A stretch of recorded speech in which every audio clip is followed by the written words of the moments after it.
नमस्कार। हर हर महादेव, जय श्री महाकाल, राधे राधे दोस्तों। पंडित प्रदीप जी मिश्रा जो शिव महापुराण के कथावाचक है, जिनकी कथा में लाखों की पब्लिक आती है, बहुत भीड़ होती है और वो अपने व्यासपीठ से कुछ उपाय बताते हैं और उन उपायों को लोग करते भी है और लोगों की इच्छाएं भी पूरी होती है। तो वो इच्छाएं क्यों पूरी होती है? क्यों भगवान शिव को भी पंडित प्रदीप जी मिश्रा के मुख कमल से निकली हुई बात को रखना पड़ता है? तो उस पे आज हम बात करेंगे। लेकिन उससे पहले मैं अपने कुछ एक्सपीरियंस शेयर करना चाहती हूँ जो पंडित प्रदीप जी मिश्रा को मैं जब से सुनने लगी हूँ तब से मेरी लाइफ में कुछ चेंजेस आए हैं। तो हम थोड़े से उस चेंजेस के बारे में बात करेंगे। तो मेरी लाइफ में पहला चेंज आया है, ये माथे पे तिलक आप देख रहे हो, गले में तुलसी माला है और हाथ में रुद्राक्ष है। ये कभी नहीं उतरते हैं, माला नहीं उतरती, हाथ के रुद्राक्ष भी कभी नहीं उतरते, माथे पे डेली डेली तिलक होता है। तो सबसे पहला चेंज मेरे अंदर ये आया है। अब मुझे इन सब चीज़ों की शर्म भी नहीं आती, बल्कि मैं उनको सुनने से पहले ना तिलक लगाती थी, ना तुलसी माला मेरे गले में थी, ना मेरे हाथ में रुद्राक्ष थे, कुछ भी नहीं था।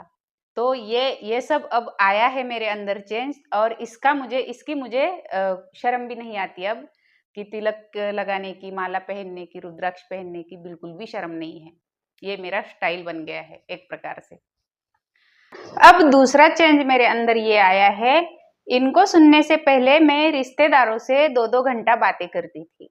अब बातें क्या करती थी, 2 घंटे कोई हाय हेलो थोड़ी ना करेगा। 2 घंटे मैं चुगलियां करती थी, इसकी बात, उसकी बात, उसकी बात, फिर इसका फोन कट कर दिया, 2 घंटे बात करके फिर दूसरे को किया, फिर तीसरे को किया। ये सब पैटर्न चल रहा था, झूठ नहीं बोलूंगी, ये सच है। तो ये सब पैटर्न चल रहा था। अब वो पैटर्न इनको सुनने के बाद जो है ब्रेक हो गया है। अब जिन रिश्तेदारों से 2-2 घंटे बातें होती थी, उन रिश्तेदारों से सिर्फ 2 मिनट बात होती है, और वो भी हाय हेलो कैसे है, बस फोन कट कर दिया। अब रस ही नहीं आता। जब तक भगवान की बातें नहीं होती किसी के साथ, तब तक मेरा मन किसी के पास नहीं लगता। किसी के साथ अगर भगवान के रिलेटेड बातें हो रही हो ना, तब भले ही मैं बात कर लूं। लेकिन अगर किसी की चुगली करने वाली बात है या किसी की बुराई करने वाली बात है, तो अब तो भाई बिल्कुल मन नहीं लगता। ये दूसरा चेंज मेरे अंदर आया है पंडित प्रदीप जी मिश्रा को सुनने के बाद। अब तीसरा चेंज मेरे अंदर आया है, जैसे कि मैंने इनका कोई उपाय नहीं किया। मैं आपको झूठ नहीं बोलूंगी, मैंने इनका कोई उपाय नहीं किया। लेकिन महादेव ने जो है, जब से मैं इनको सुनने लगी, मुझे भगवान शिव शंकर ने सब कुछ दे दिया। अभी 6 महीने पहले ही मैंने एक बड़ा सा नया घर भी खरीदा है। तो मुझे भगवान शिव शंकर ने सब कुछ दे दिया। मेरे पास हर चीज है, गाड़ी है, 2-2 घर है बड़े बड़े, सब कुछ है। लेकिन अब इन सब चीज़ों से मैं कहीं न कहीं डिटैच हो चुकी हूँ। जैसे कि इनको सुनने से पहले मेरे हाथ में मेरी कोई घर की चीज़ भी होती थी ना, तो मैं उसको देख के ये सोचती थी कि ये मेरी है। और अब क्या चेंज आया है, अब मेरे मेरे जो घर के बारे में सोचती हूँ मैं, या फिर किसी भी चीज़ की, किसी भी वस्तु की या गाड़ी की, किसी भी चीज़ के बारे में मैं अब सोचती हूँ ना, तो मुझे लगता है कि ये चीज़ भगवान की है, ये भगवान ने मुझे दी है और मुझे इसको यूज़ करना है, और जब यहाँ से चली जाऊँ तो इसको यहीं छोड़ के जाना है। बस ये भाव मेरे अंदर आ गया है, हर चीज़ से डिटैच। हर चीज़ भोलेनाथ ने मुझे दी है इनको सुनने के बाद, लेकिन हर चीज़ से डिटैच भी कर दिया है। बहुत सारे मंगलसूत्र है सोने के, सब चीज़ है, लेकिन पहनने का मन नहीं है।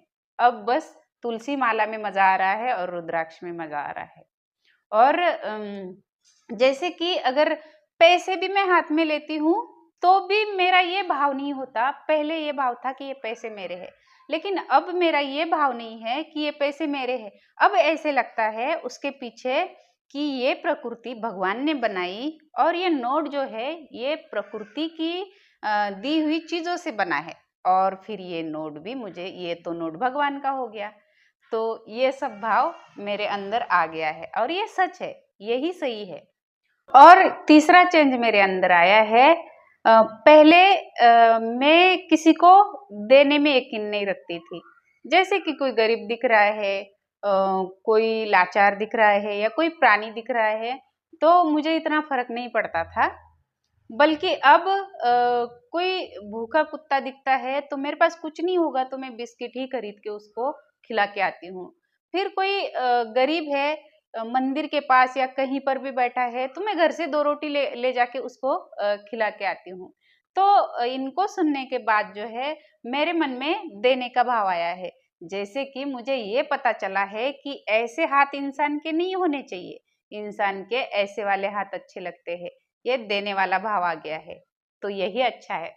अब बहुत सारे चेंजेस और भी है, बहुत कुछ मुझे भोलेनाथ ने दिया है, लेकिन अब सब कुछ बताऊंगी तो वीडियो बहुत लंबी हो जाएगी। तो अब हम चलते हैं हमारे टॉपिक की तरफ।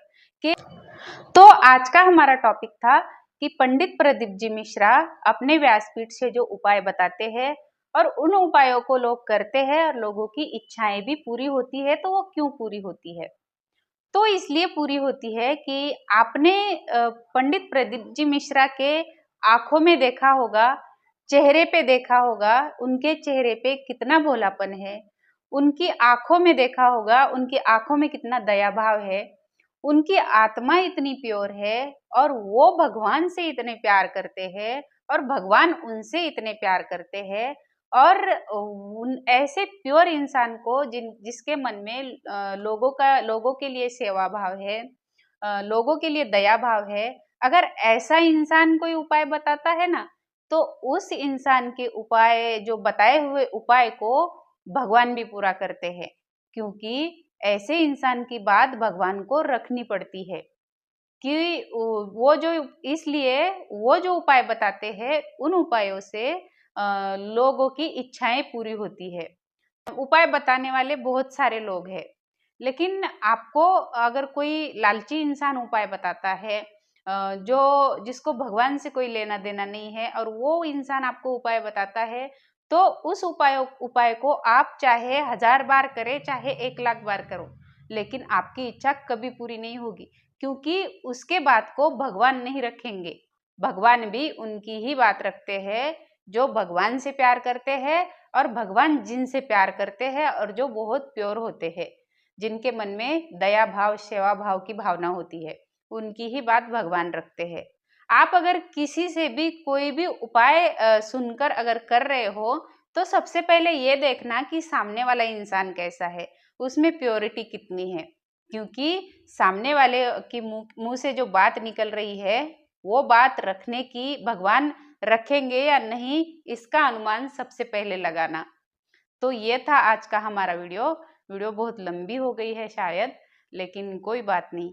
अगर आप पंडित जी से प्रेम करते हैं, अगर आप भी पंडित जी को सुनते हो और आप भी शिव भक्त हो, तो वीडियो को लाइक करो। आपके लाइक से ये वीडियो और बहुत सारे शिव भक्तों के पास पहुंचेगी। हर हर महादेव, जय श्री महाकाल, राधे राधे।